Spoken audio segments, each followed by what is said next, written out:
All right, here we go. We're going to do a mix section. This is going to be Mix with a Newb Part 1. It's going to be my first video officially. And today what I'm going to do is I'm going to mix this song. And I'm just going to let you look over my shoulder and kind of get a feel for what someone like me, who's very much a beginner, a noob even, I'll go as far as saying noob status, how I would mix a song. Um, so I'm going to start making a video like this where I mix a project, I put it out. I'm going to try to do about 20 minutes, and I'm just going to try to get consistent about putting the videos out and finding my voice. And that's some advice that I heard on the Making It podcast with Jimmy DeResta, and there's two other guys that I like to make stuff. And one is Claggett, Bob Claggett, and one is oh, I can't remember. Is it? I want to say his name is like Prosciutto, but I think that doesn't. It sounds like prosciutto. So anyway, here I am. I got my workout rag here. Still a little sweaty from my workout. I had a workout earlier.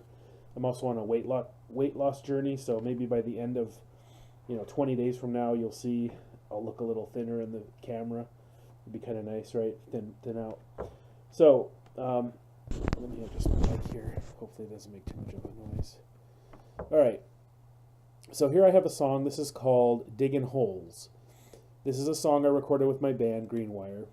And we're actually not a band any longer because I moved away from the town we were living in. So we're going to mix this album and put it out. We don't have high hopes for it. It's kind of like a memento of our time as a band. We don't expect to sell a lot of records or tour on it or anything like that. So this is sort of at this point a casual project. I do need to push forward with it and try to get it done, but also there's no one breathing over my neck to get it done. So what I have, if you look on the left side here, I've already labeled all these tracks, and this is from tracking. This is from me being out in I call it the man cave, my little mini garage with our mixing board and all the mics, and you can see the first thing I'm going to do is set all these volumes back to 0. The reason they were tweaked is after our recording sessions, I would spend maybe 20 or 30 minutes, and I would make a rough mix. And the point of that was so that I could rip an MP3 of the session, put it up on the server, and send it out to my bandmates so that we could listen to it, listen for mistakes, and approve or disapprove of the takes and everything. So I had to make it listenable, I had to adjust some stuff just so that when it ripped to MP3, the vocals weren't completely buried, or most of the time what would happen is the drums were almost too quiet, and the guitars were too loud, the bass was too loud, vocals were too quiet. So I just boost the vocals, boost the drums and stuff. Now what's going on with these drums?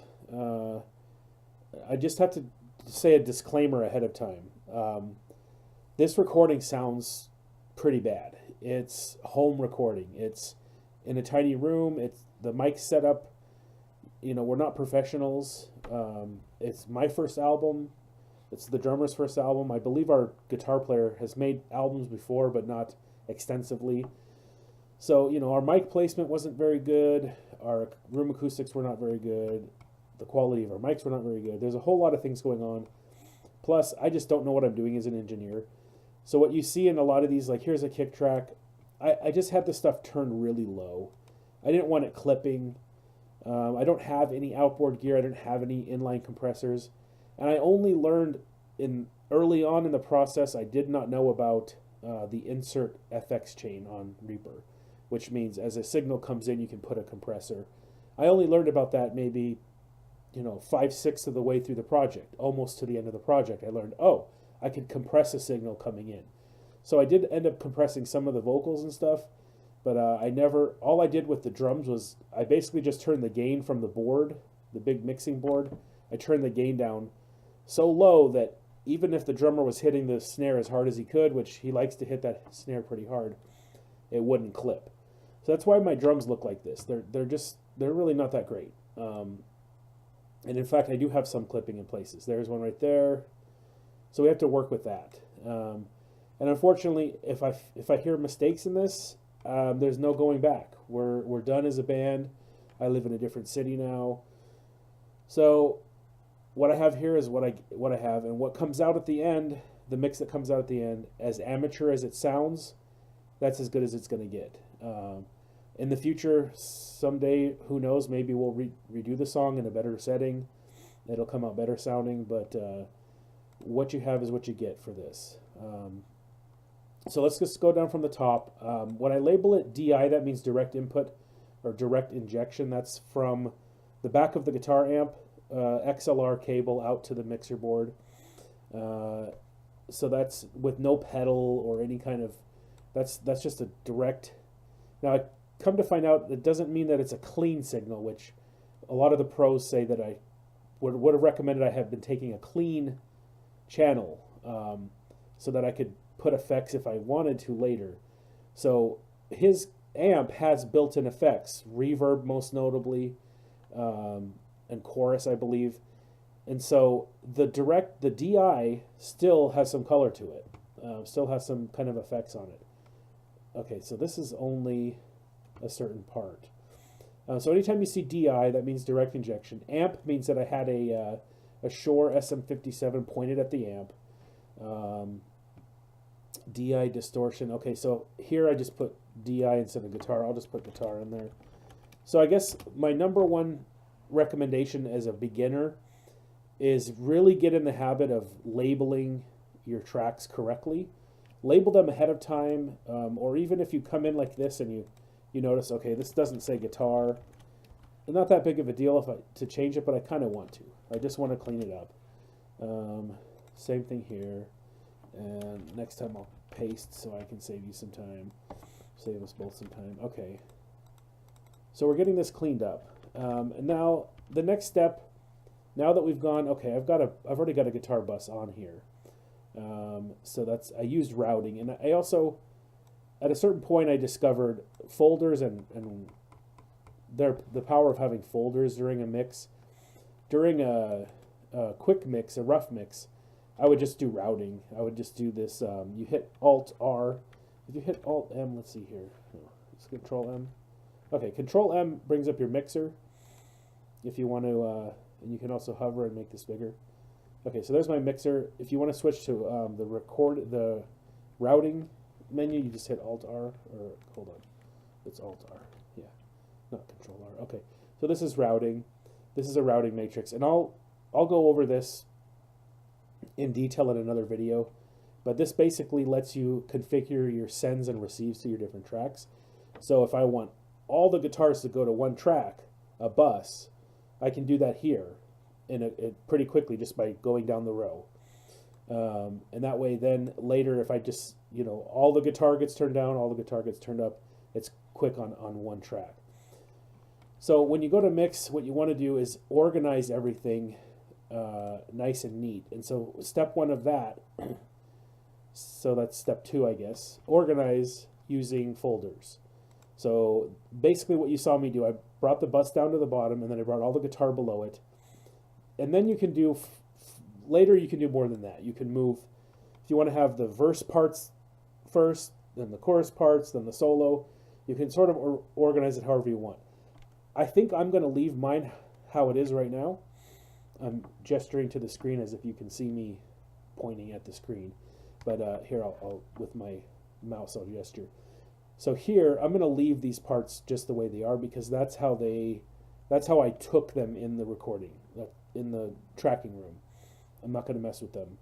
And this song, some of these roughly correspond to chorus and verse, but not exactly. In other songs, you'll see me put, verse, guitar, DI, something like that. In this song, I'm not, because it's almost like a double chorus, or it has like a two-part verse and then a chorus. It's just a weird setup.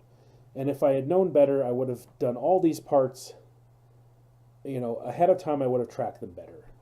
So yeah, it's a mess. And again, I'm a noob. This is just for people who really have no idea what they're doing starting out and want just some baseline. Okay, so once you have this, You want to have all your guitar parts below here, and then your bus, and highlight them all. So click on the first one, hit Shift, and click on the bottom one. Now, right here in the bottom right of the top track, you have this little icon that looks like a folder. When you click over it, it says plus. So you click on that, and you notice these shift over. So now you've created a folder. Your guitar is the main, the header of the folder, and these are the contents of the folder. So what I want to do now is I'm going to color them. So this is kind of my sort of default process here. I use yellow on vocals. I keep messing this up. I go green for guitar. Green for guitar because of the phonetic inflection there. Guitar, green, okay, make it easy. All right. So there you go. Now you want to re-highlight these and drag them to the top. Now I think there's probably a better way to do this. I imagine there's a better way to, instead of dragging them down. The problem is let's say you just want to do, if you just highlight a few things and then hit the folder button, it'll move everything over underneath it. So it becomes a kind of a pain in the butt, because then you have to move, like for example, let's say I want to start vocals. I highlight vocals. Let's just do a quick example and I'll just undo it. I have my vocal verb. I'll explain that in another video. If I hit folder here, it isn't just the ones I highlighted, it's all of them. So all of these down here, all the drums and everything. Now what I can do is I can come to these and I can move them over, out. Or let's see, a better example would be like the bass, like this. Okay. I can move it out like that by going up. But that's a pain in the butt. That's really a pain in the butt. So my recommendation, I'm just going to undo all of these. Control Z. Control Z is your friend. Get used to using it. See, I just set everything back. Oftentimes what will happen is you're mixing and you maybe move something around. Hit Control Z. It's a lifesaver. So I guess that's tip number 3. Control Z to undo any changes you made in the project back to where it's sounding good or looking good again. Okay, so again, if you want to make a folder, move everything to the bottom. And this is a little arduous, and I know there's probably better advice out there. And if anyone can link to a better video that explains how to avoid moving all the things below it or moving them back, I haven't figured that out yet. Maybe there's a hotkey shortcut to it. I'd love to know too. But for now, this is what I do. In fact, I'm going to do vocal bus. Okay, what I just did there is you just double click below here and it gives you a new track. You can also do Control T, I believe. Control T, yep, brand new track. In Reaper, tracks are universal. They can be a folder, they can be a bus, they can be an instrument, it doesn't matter, they're universal. So now I have vocal bus. I'm going to put this above vocals and vocal verb, and then I'm going to hit, you have to expand the thing so the folder shows up. Notice if I collapse it, the folder is gone. So I have to expand this to like right about there. There's the folder. Okay, see? Everything moves over. And then again, while it's still highlighted, right click, track color, set tracks to custom color. Now you can do set tracks to random color. Let's see what we get. Odd colors. Set track color to one random color. There we go. Purple. Purple's fine for vocals. I typically use yellow. I don't know why. Yellow. Actually, I have no idea why I associated yellow with vocals. It might be that it was the only leftover choice. I do red for drums because red is like fiery, burning, urgent, and the drums are often, poppy and I'm not sure. Red just seemed to fit with drums because they're like, boom, an explosion, red. There you go. Anyway, you can figure out your own color association if you want. I highly recommend it. This will help you later just visually know where to jump around. All right, so I'm going to bring this to the top again. All right, so there. Now we have our vocal bus, guitar bus, bass. Typically on other songs, the bass would have more than one track. In fact, I could just grab these pieces and move them down, and I may end up doing that. In fact, let's do an example of that. So we're going to do a blank one down here at the bottom, again, double clicking. I'm going to drag this below bass, and I'm just going to put bass 2.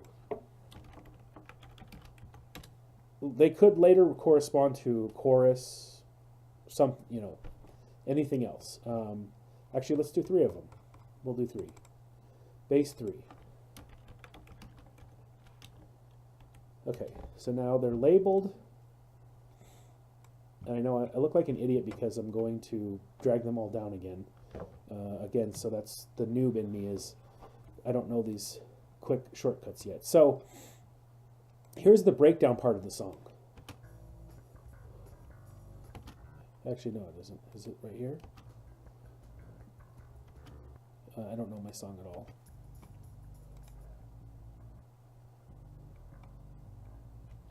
Okay, I think it's right here. It's right here. Okay, so I'm going to actually... All right. Okay, so bad example. Let's see, but this is chorus, I believe. And no, it isn't. That is actually the pre-verse. Okay, anyway, we'll sort these parts out later.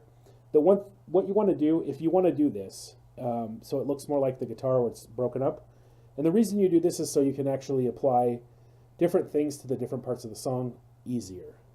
You can do it with automation if you want, but this will actually make it easier to just, oh, okay, I want the chorus to have a little lift, or I want the chorus to have this, and you put it on that single track, and you're done. You don't have to worry about, you know, turning it off, automating it off. This is just the way I do it. All right, so make sure you come to your snap here and turn your snap on. If you turn this off and you move something, it's going to kind of flow freely. See how it moved like that?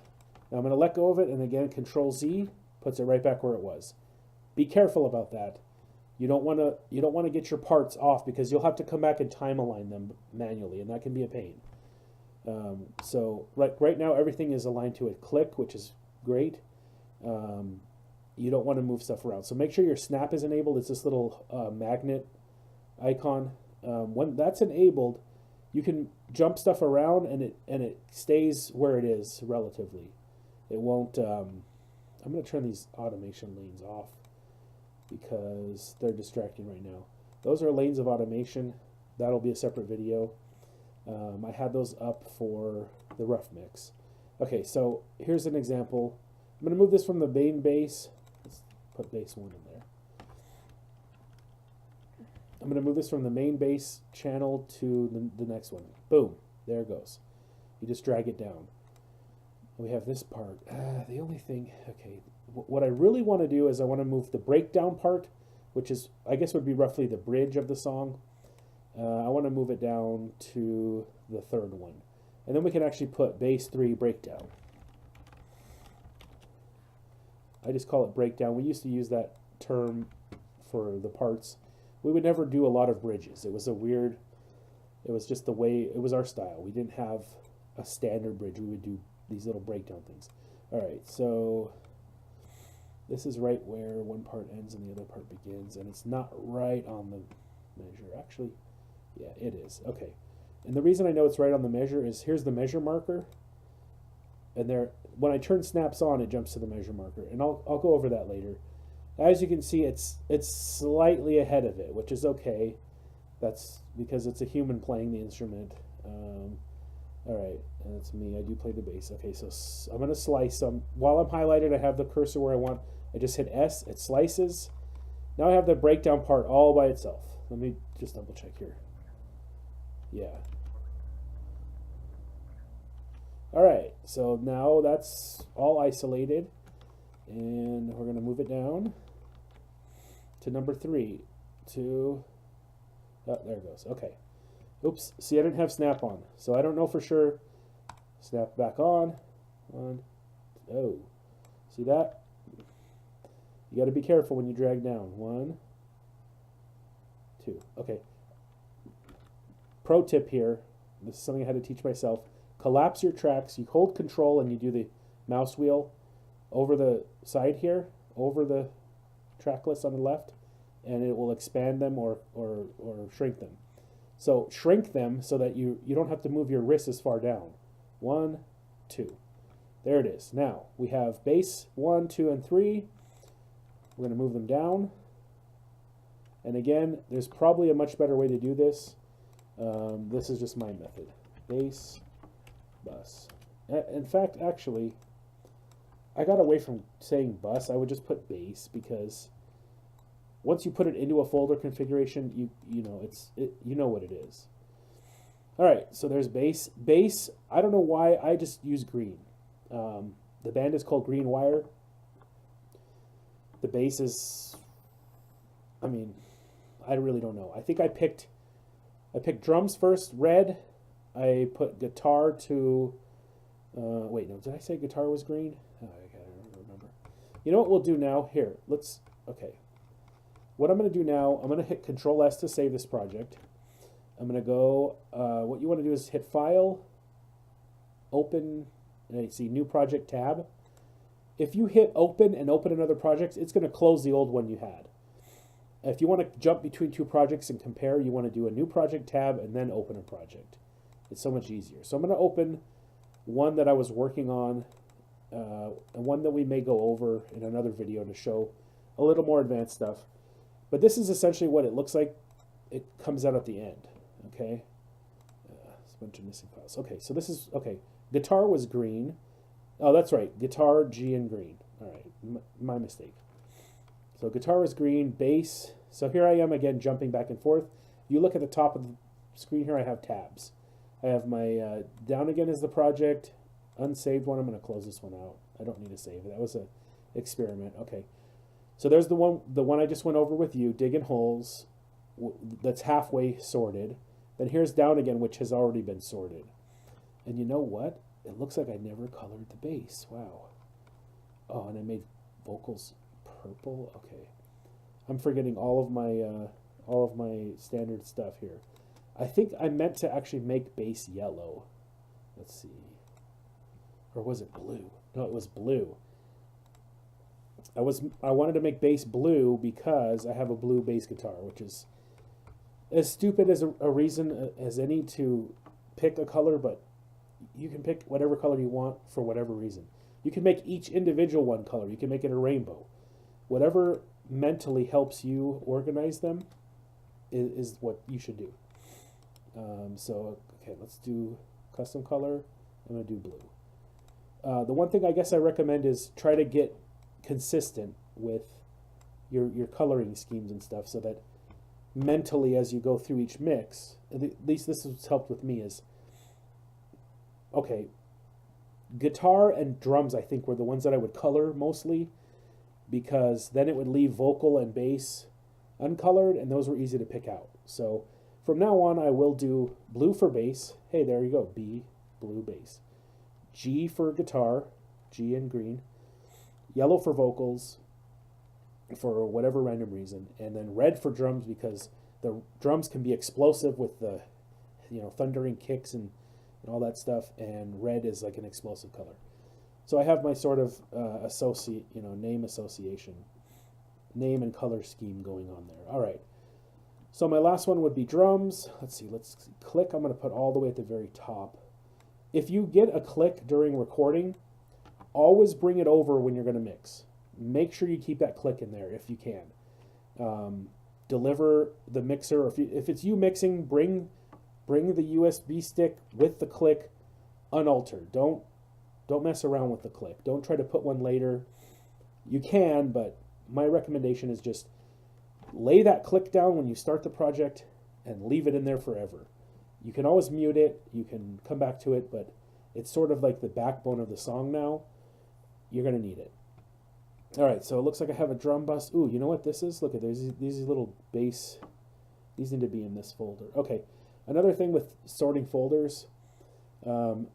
See, I found this one that these are like little bass snippets here. Let's see, we'll listen to one. Okay, so that's just like this little flare right before the part kicks in. And you know what? We will listen to the song at the end. So I found these little bass snippets. Let's just call it that. Bass snips. For what it, just to call it something. And what I find, like I just called it bass snips, even though that's probably not the proper term. I don't really care. It's what came to mind first. So if that's what came to my mind first, that's how I'll remember it later. So it's a quick thing that I do, is quick association. Whatever jumped into your mind first, call it that, because you'll likely remember it later. All right, so what I did was, I guess I went through it without explaining.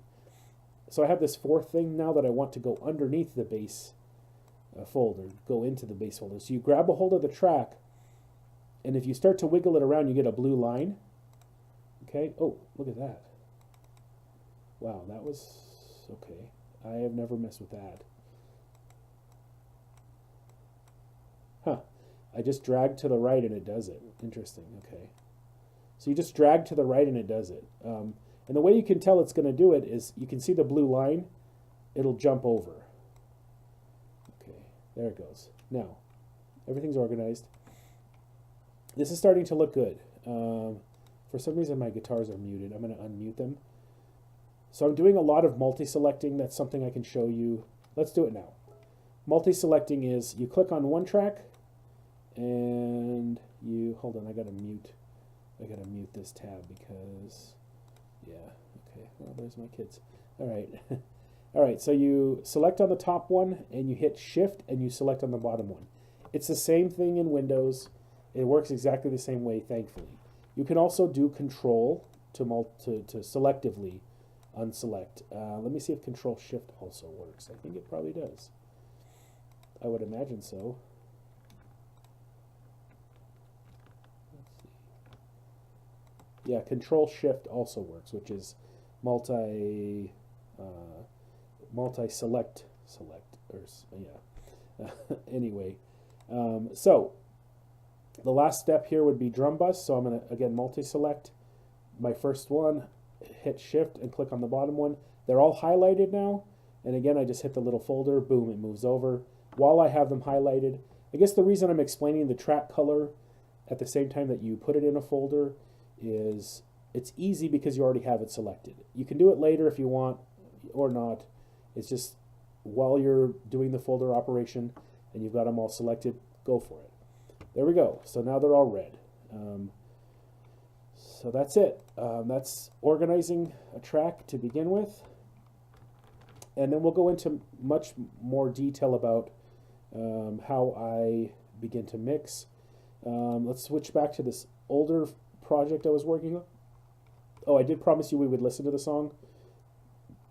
So let's skip looking at this older project. I just wanted to point out one thing, which is as you begin to mix, you transform from that initial, if you remember what this looked like when we first got it, nothing was colored, everything was all sort of jumbled, all the volumes were kind of tweaked here and there, and now we have sort of a baseline mix going on with all our folders, and then eventually what you end up with is something like this, with all these extra parts and the routing. If you look at the routing on this, look at this thing.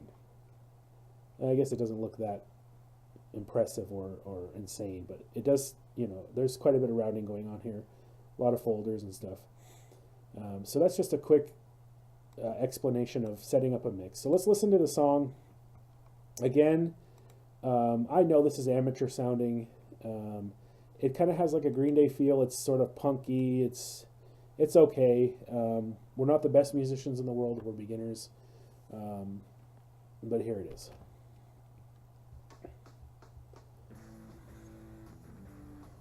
Okay.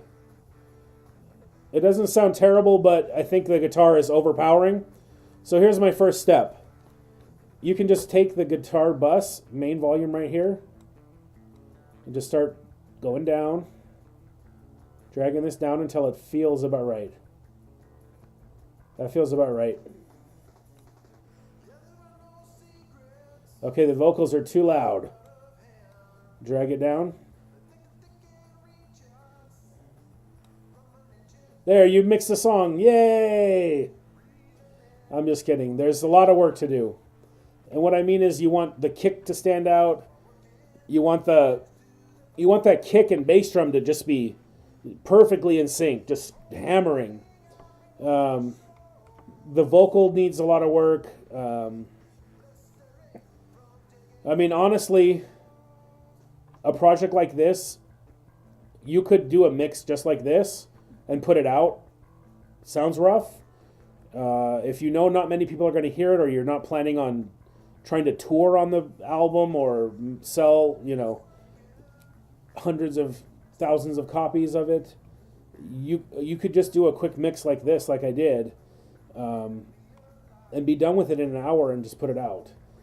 That's not my goal. My goal is to spend a couple of hours on the mix, get it to an acceptable level where it's listenable. My main goal actually is to be able to put it in your car, in my car, and I hope that translates to everyone else's cars, at least my bandmates' cars. Turn it all the way up, almost all the way up, and it sound okay, not be like blaring and blowing out the speaker and just unlistenable. So that's pretty much my goal, is like get a mix that sounds okay in the car. So that's kind of an ideal you want to mix to. Here's the breakdown. He kind of did a little rap, it's kind of funky. Here we go. No vocals. A long time with no vocals here, and I suggested we do like some different, I don't know, like a whistle part? Not a whistle part, no. I'm just kidding. I don't know something in there would have made the song more interesting until the vocals came back.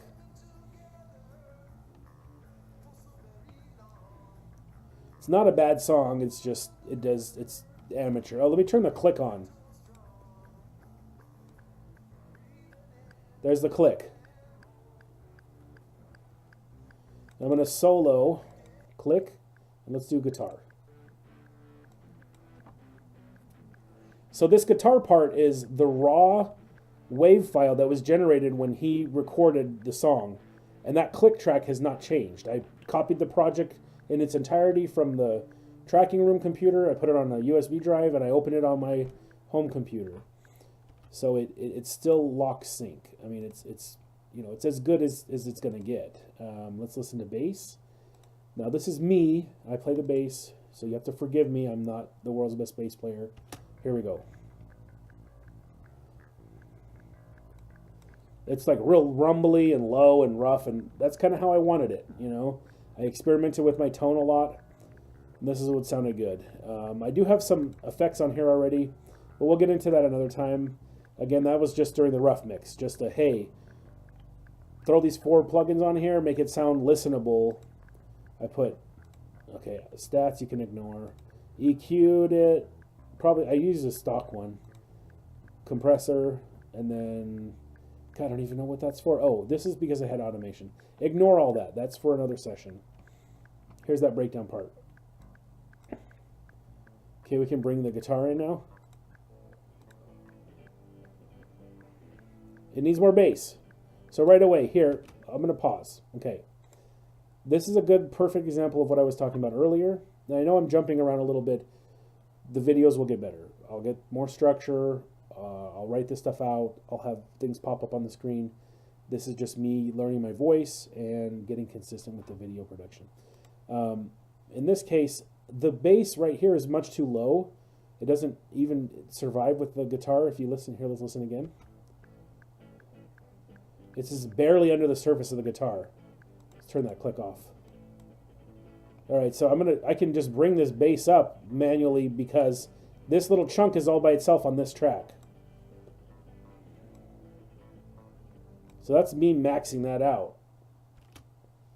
Most likely I'm going to use a plugin to boost that, or I can normalize it, and that would be Control-Shift-N.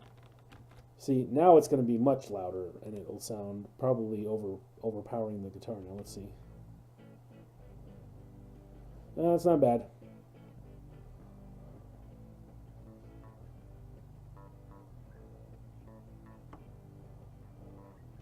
Okay, so that's a quick example. I'm going to undo that normalize.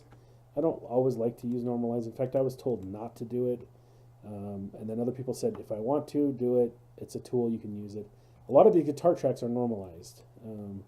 So they look a little blown out, but they're okay. So anyway, there you go. That's mixing with a noob, sitting down with a untrained, someone who has no formal training, mixed and attempting to mix a song by yourself in Reaper. And I didn't mention that at the beginning. The software I'm using is called Reaper. It's the best one out there. I highly recommend you go get it. And I hope you stay tuned for the next episode, which I'll try to record tomorrow and put up. And give me a thumbs up if you like it. Give me some feedback. I know it's rough, but anything that you can give me pointer-wise as far as improving the video, beyond the obvious, get a better camera because it's a webcam, get a better microphone. It's a little lavalier mic inside of a... Oh, let me show you my mic. I made my own little Chaotica eyeball.